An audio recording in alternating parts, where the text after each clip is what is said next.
Hello, my name is Shanice McKinder, and this is my Zoom video about the initiative and the referendum.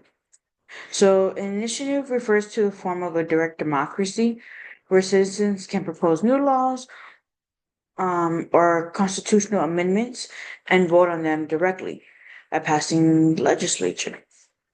Referendum is the process that allows citizens to approve or reject laws or constitutional amendments that have already been placed by legislators. From This is a form of direct democracy where voters can make the final decision on specific pieces of legislation. So then the next question is, explain how initiatives and referendums are created. So initiatives can be proposed legislation or constitutional amendments, which is through a petition process. And if it gets enough valid signatures or enough signatures that are granted or gathered together by its people, then it's placed on the ballot for them to vote on. Referendum is a process or a procedure by which a law or legislative act is referred to the voters for approval or rejection. So a lot of it has to do with the people, and then it either has to do with if it's already in law or and law in the legislature. Yeah, I'm not good at saying that word.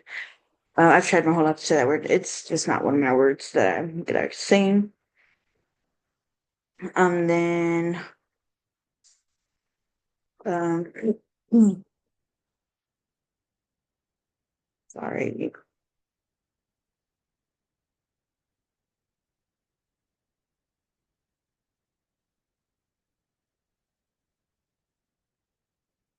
To compare and contrast, initiatives allow citizens to propose new laws. Referendums allow citizens to approve or reject existing laws, and then both require petition and signature gathering, and usually result in a public vote.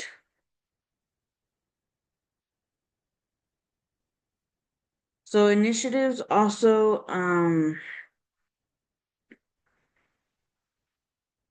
sorry, no, I got a picture.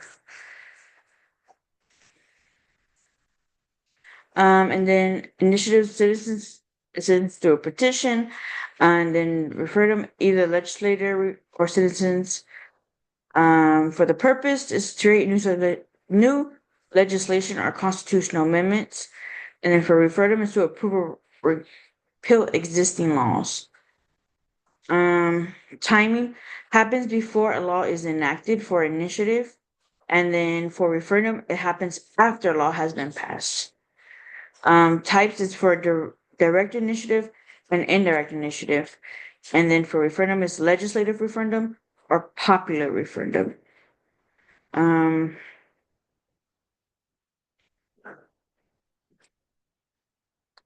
and then an example is a citizen group proposes a new environmental law for initiative. And then for referendum, voters decide whether to repeal a new tax law passed by legislature. And then for pros and cons, um,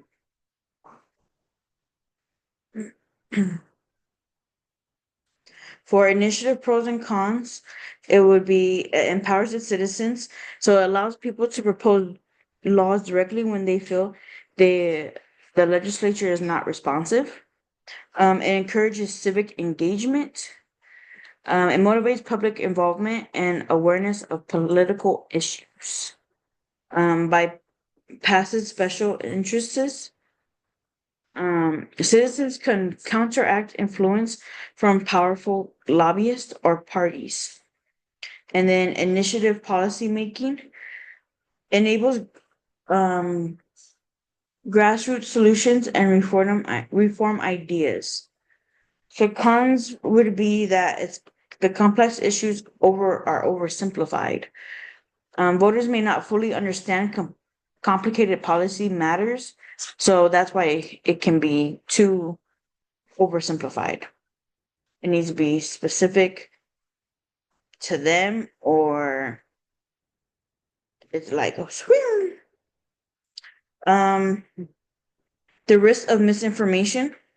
So campaigns can be influenced by misleading ads or emotional appeals. Usually like what they do when people vote.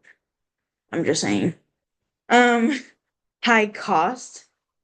Signatures, drives, and campaigns require significant funding, favoring wealthy interests.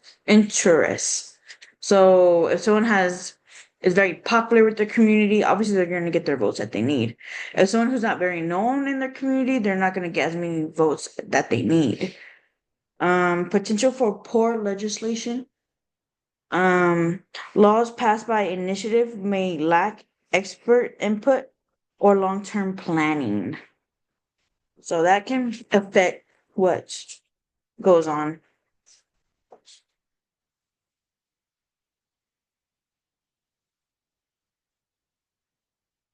Yeah, that's all I got. Thank you.